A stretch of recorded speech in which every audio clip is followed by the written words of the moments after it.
plan for suffering.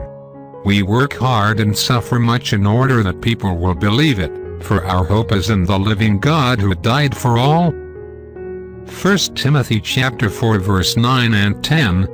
Our life has its beginning in suffering. Lifespan is marked by pain and tragedy, and our lives terminate with the enemy called death. The person who expects to escape the pangs of suffering and disappointment simply has no knowledge of the Bible, of history, or of life. The master musician knows that suffering precedes glory and acclaim.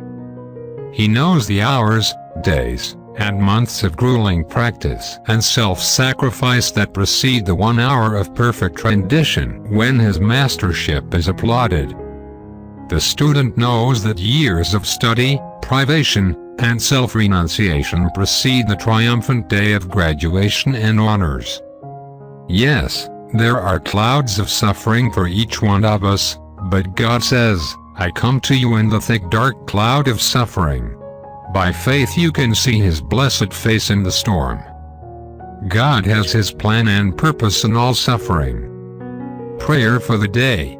Heavenly Father, help me to remember that none of my suffering is in vain. Through it teach me more of your love and comfort.